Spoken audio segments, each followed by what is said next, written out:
कंधारी, देवणी, खिलार, डांगी आणि नागोरी ह्या देशी जातीच्या कोणत्याही गायी असो, तर देशी जातीच्या गायी जे वेतात त्यांचे येतात. लाल कंधारी साधारणपणे एका वेतामध्ये 400 ते 600 लिटर दूध देते. खिलार 250 ते 500 देते. देवणी 500 ते 700 400 सरासरी. नागोरी 900-800 असं हे आता आपल्याला जे माहिती आहे त्याप्रमाणे. आता आमच्याकडे लाल कंधारी गाय आहेत, तर आता हे पशुपालन देशी आमचं आहे घरचं घरगुती वडिलांपासून.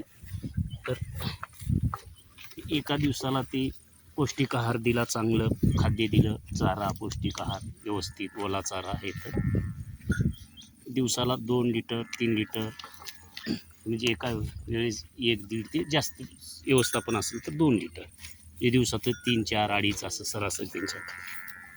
आणि नागुरीचं वेगळं, देवणीचं वेगळं, खिलार डांगीचं वेगळं.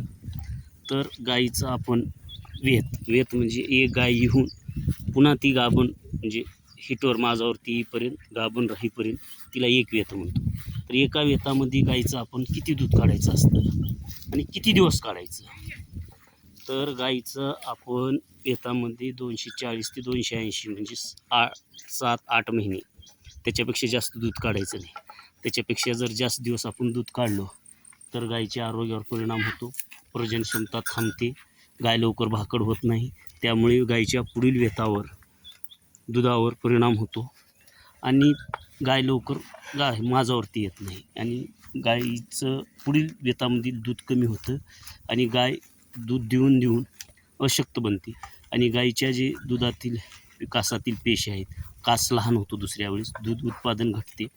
तर यासाठी आपण गाईचं 7 ते 8 महिनेच एका वेतामध्ये दूध काढायचं हे अतिशय उपयुक्त महत्त्वाचे पशुपालन आपण करतो, पण ह्या गोष्टी आपल्याला माहीत नसतात. एका वेतामध्ये 7 ते 8 म्हणजे 240 260 80 सरासरी दिवस दूध काढायचं. त्यानंतर पूर्णपणे गाईला आहे, गाईला दूध बंद करत असताना एकदम दूध बंद करायचं नाही गाईचं.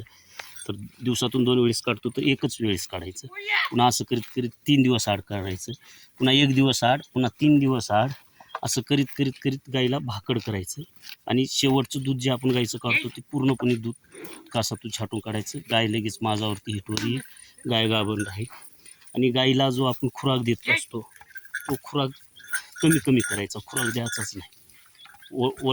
वाळलेला चारा जास्त द्यायचं, त्याच्यामुळं गाय लवकर भाकड होईल आणि गाईच्या ह्याच्यावर हे होईल. आणि तर गाईली हे करत असतात आणि गाय गाभण राहिल्याच्या नंतर 5 महिन्याच्या नंतर गाईचं दूधच काढायचं नाही. का तर 5 महिन्याच्या नंतर आपण जर दूध काढत राहिलो गाभण राहिल्याच्या नंतर 5 महिन्याच्या नंतर, तर गाईच्या आरोग्यावर परिणाम तर होतोच, पण गाईच्या गर्भातील वासराच्या वाढीवर परिणाम होतो. त्याच्या 5 महिन्याच्या नंतर 40%च 5 महिन्यापर्यंत गर्भाची वाढ झालेली असते.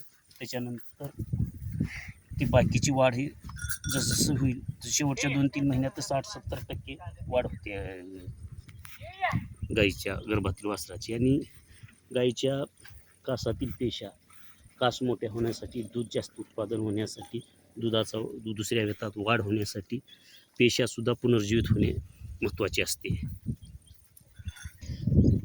आपण जर गाईचं गाभण राहिल्यानंतर जास्त दिवस दूध काढलो तर गाय अशक्त होते, आजारी पडते, तिच्या आरोग्यावर परिणाम होतो, दुधावर परिणाम होतो. तसेच गर्भातील वासरू कुपोषित आणि आजारी जन्मू शकतं, निरोगी टणटणीत मजबूत सशक्त जमत नाही.